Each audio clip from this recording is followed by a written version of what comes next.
Hello छात्रों, कैसे हैं? अच्छे हैं। आज हम एक फिर नए टॉपिक के साथ आपके बीच में उपस्थित हैं। वर्ष 2021 जिसके स्वागत के लिए निश्चय ही हम बड़ी उमंग के साथ उसका स्वागत करना चाहते हैं और 2020 उसकी विदाई का समय है, जो आज रात्रि 12 बजे उसकी विदाई हो जाएगी और हम एक नए वर्ष का हर्ष और उल्लास के साथ स्वागत करते हैं आपके बीच में। कल जहां से हमने अपना वीडियो छोड़ा था उसका दूसरा भाग लेकर के फिर से उपस्थित हैं। आइए देखते हैं। कक्षा 10 विषय हिंदी प्रश्न पत्र 2021। हमारा 2021 में कैसा प्रश्न पत्र होगा? इस प्रश्न पत्र को हम 4 भागों में बांटेंगे।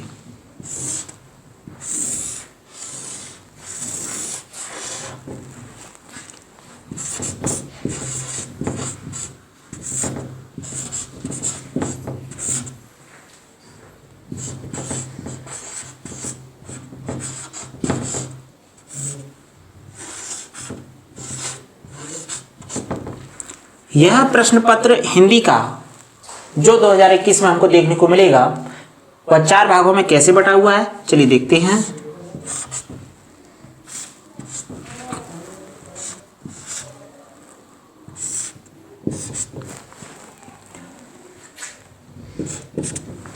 हमारा जो एक खंड मिलेगा उसमें संस्कृत खंड,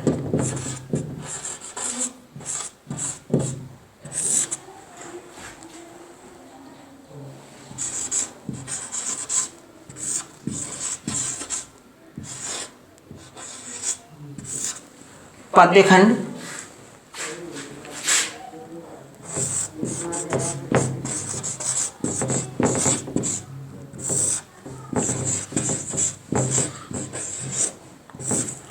व्याकरण खंड,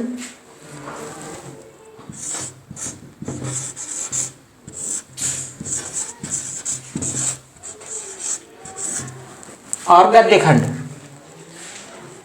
अब प्रश्न ये है कि गद्य खंड हमारा कितना महत्वपूर्ण है। हम सभी खंडों की चर्चा न करके आज केवल गद्य खंड की चर्चा करते हैं कि गद्य खंड में हमारा क्या क्या प्रश्न रहता है। देखते हैं। आपको गद्य खंड में सबसे पहले मिलेगा हिंदी साहित्य का इतिहास।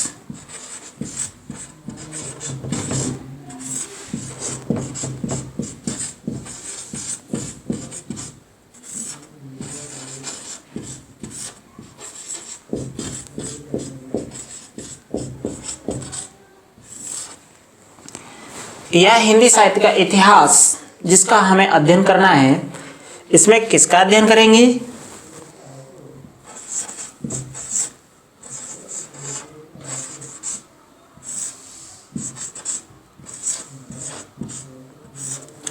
शुक्ल युग।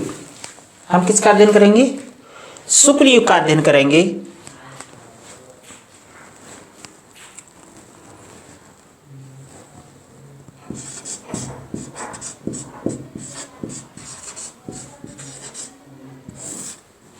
प्रयोगवाद का अध्ययन करेंगे।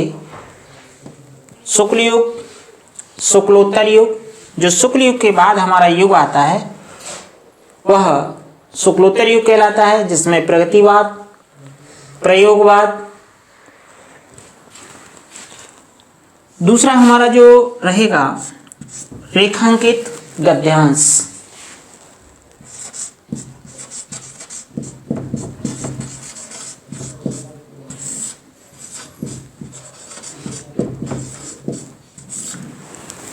इस रेखांकित गद्यांश में हमारे 3 प्रश्न होंगे और वो 3 प्रश्न 2-2 नंबर के रहेंगे।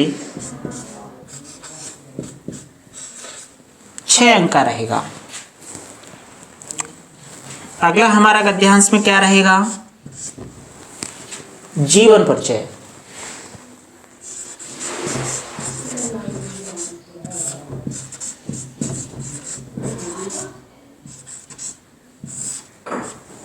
यह जीवन परिचय 3 अंक का होगा। और इसी में एक और हमारा प्रकरण रहेगा, वह रहेगा निबंध, जो बहुत ही महत्वपूर्ण है। निबंध जो हमारा कितने अंक का होगा? 6 अंक का होगा। चलिए देख लेते हैं कि यह कितने अंकों का है। हमारा हिंदी साहित्य का इतिहास, जिससे हमारे प्रश्न मिलेंगे, इस भाग से जो हिंदी साहित्य का इतिहास है, शुक्ल युग, शुक्लोत्तर युग, जिसमें प्रगतिवाद और प्रयोगवाद रहता है, इसमें से 5 अंक रहेंगे। हमारा जो गद्य खंड है 5 + 6 + 3 + 6, 5 और 6 11, 11 और 3 14 और 6 20। गद्य खंड में आपके 20 अंक रहेंगे, जो बहुत ही महत्वपूर्ण हैं। अब आज हम ज़्यादा चर्चा न करके केवल संक्षिप्त में गद्य खंड की ही चर्चा करेंगे।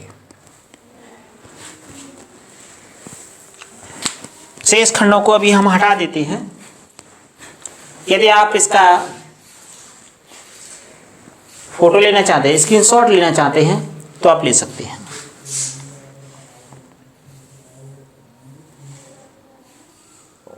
चलिए, ले लिया होगा अभी तक। अभी व्याकरण खंड, संस्कृत खंड और पद्य खंड, इनकी चर्चा हम बाद में करेंगे। इस पेपर को, जो हमारा 70 अंक का है, प्रश्न पत्र कितने अंक का है? 70 अंक का है।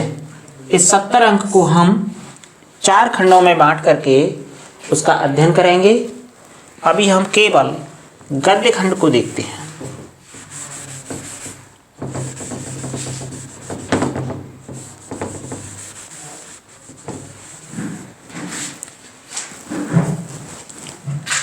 गद्य खंड में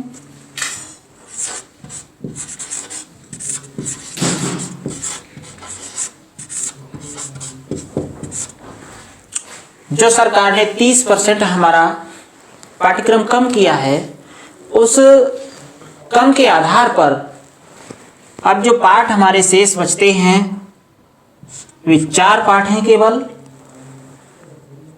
नंबर 1 मित्रता, नंबर 2 ममता, नंबर 3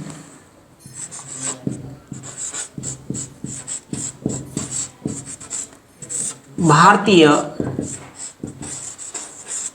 संस्कृति, और हमारा नंबर 4 जो पाठ हमारा शेष है, वह है अजंता।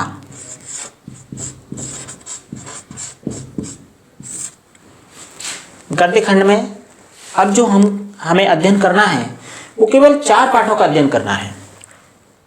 मित्रता, ममता, भारतीय संस्कृति और अजंता। ये जो हमारे 3 पाठ हैं, ये तीनों पाठ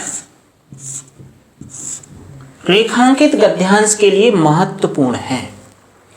हमारा रेखांकित गद्यांश इन्हीं 3 पाठों से होगा। अगर हम इनका अध्ययन कर लेते हैं, तो हमारे कितने अंक निश्चित हो जाएंगे? 6 अंक निश्चित हो जाएंगे।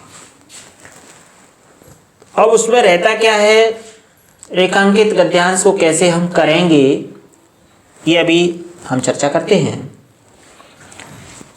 जीवन परिचय हमारा इन्हीं पाठों के लेखों का रहेगा, जो गद्य खंड में 1 मिलेगा आपको, जिसमें से 3 मिलेंगे।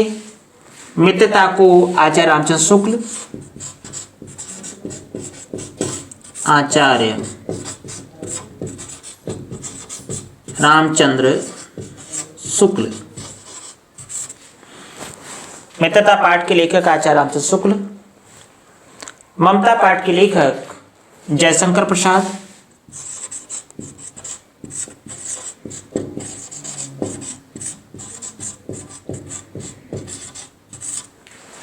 भारतीय संस्कृति के लेखक चिरपरिचित हैं, सब जानते हैं। हमारे देश के जो प्रथम राष्ट्रपति रहे हैं, ऐसी महान विभूति डॉक्टर राजेंद्र प्रसाद।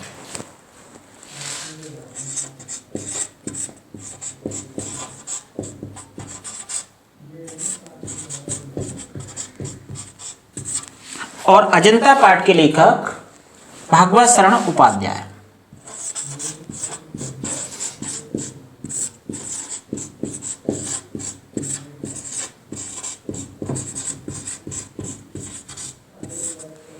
एक बार फिर देख लीजिए, हमें गद्य खंड के अंतर्गत मित्रता पाठ, ममता, भारतीय संस्कृति और अजंता, इन 4 पाठों का अध्ययन करना है। इन 4 पाठों के लेखक आचार्य रामचंद्र शुक्ल, जयशंकर प्रसाद, राजेंद्र प्रसाद, भागवत शरण उपाध्याय। इन्हीं पाठों का हमारा जो हिंदी साहित्य का इतिहास रहेगा, जीवन परिचय, रेखांकित गद्यांश और इतिहास, निबंध कैसे लिखा जाएगा, 6 में से 6 अंक कैसे प्राप्त करेंगे, ये हम अगले वीडियो में अपने में चर्चा करेंगे। अभी हमारा ये महत्वपूर्ण भाग है। केवल गद्यखंड में इतना ही भाग आना है, इससे ज़्यादा नहीं होगा। आप इसे लिखना चाहते हैं तो लिख सकते हैं। स्क्रीनशॉट लेना चाहते हैं आप, स्क्रीनशॉट ले सकते हैं। चलिए,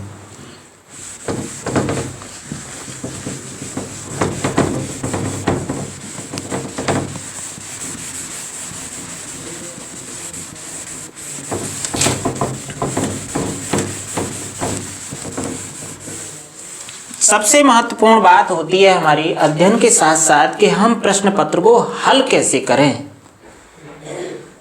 पढ़ लेते हैं, लेकिन हल करने का जो तरीका है वह हमारा आना ही चाहिए।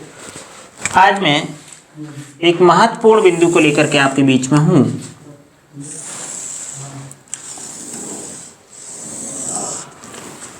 आपकी उत्तर पुस्तिका का ये पृष्ठ है, पेज है। इधर या तो कुछ भैया बहन क्या करते हैं, पैमाने से रेखा खींच लेते हैं, रेखा नहीं खींचते तो उसको मोड़ लेते हैं। अच्छा तरीका है। इतना भाग हम क्यों रखते हैं इसको अभी बताता हूं। इधर इसमें लाइन होती हैं,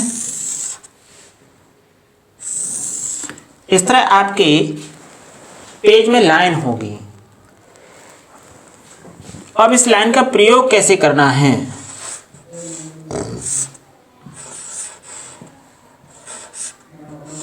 प्रश्न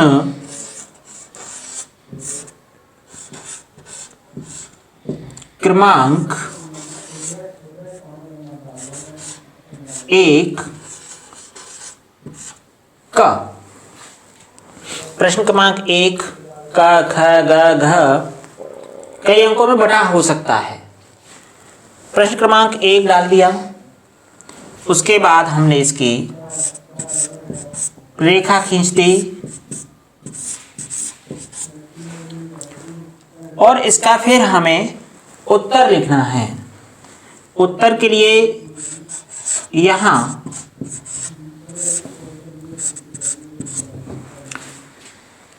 जो भी उसका उत्तर हो हम आसानी से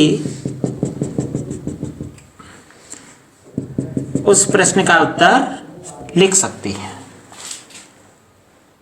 अब प्रश्न हमारा पूरा हो गया, उत्तर उसका हो गया। उसके बाद एक इसकी लाइन को छोड़कर हम उसके नीचे एक रेखा खींचेंगे, उसके नीचे एक लाइन छोड़ेंगे। प्रश्न क्रमांक जो हमने लिखा था उस प्रश्न क्रमांक के नीचे ही एक प्रश्न क्रमांक अगला डालेंगे।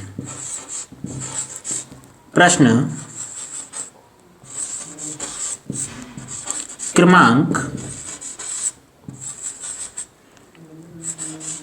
1 का ख,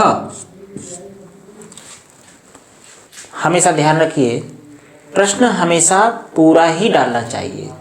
प्रश्न अधूरा रहेगा, जो भी उस आपकी उत्तर पुस्तिका को चेक करने वाले निरीक्षक होंगे, आप गलतियां करेंगे तो नंबर भी आपको ठीक से नहीं मिलने वाले। वही तरीका रहेगा हमारा। और इधर उत्तर के नीचे हमें फिर से वही उत्तर लिखना है। जो भी इस प्रश्न का उत्तर रहेगा हम आसानी से लिख देंगे और फिर एक लाइन छोड़ करके नीचे रेखा खींच देंगे।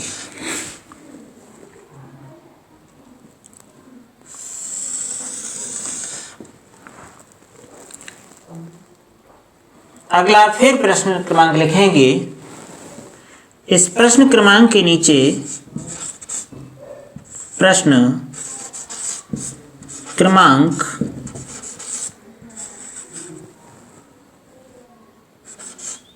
एक का ग, और यही प्रक्रिया हम पूरे प्रश्न पत्र में करेंगे।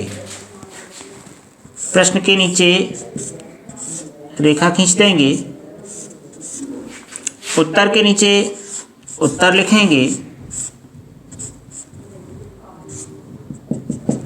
जो भी इसका उत्तर रहेगा, प्रश्न हमारा पूरा होता है, उसके नीचे फिर वही रेखा खींचेंगे। नीचे का जो भाग है 2-3 लाइन हम हर पेज पर रिक्त ही रखेंगे। इस वाले कॉलम में कुछ नहीं करना, इसे खाली छोड़ना है। खाली क्यों छोड़ेंगे? क्योंकि जो परीक्षक बंधु होते हैं, निरीक्षक बंधु होते हैं, वे इसमें उसका उत्तर चेक करके उसका अंक रख सकते हैं। प्रश्न क्रमांक हम बड़ा क्यों डालेंगे? क्योंकि बहुत से बंधु ऐसे होते हैं जिनकी रोशनी कम होती है आंखों की, उन्हें कम दिखाई देता है, तो प्रश्न क्रमांक आसानी से देख सकते हैं। उनकी सुविधा के अनुसार, अपनी सुविधा के अनुसार हमारा पूरा प्रश्न दिखाई दे, प्रश्न के आकार को थोड़ा सा बड़ा करेंगे। हेडिंग से, मेन हेडिंग से थोड़ा सा प्रश्न क्रमांक बड़ा रहता है। आशा करता हूँ आज का वीडियो पसंद आया होगा। यदि वीडियो आपको अच्छा लगता है तो लाइक करिए, सब्सक्राइब करिए। अगले वीडियो को पुनः लेकर के आपके बीच में उपस्थित होऊंगा। नया आने वाला नववर्ष हम सभी के बीच खुशियों की सौगात लेकर आए, इसी कामना के साथ धन्यवाद।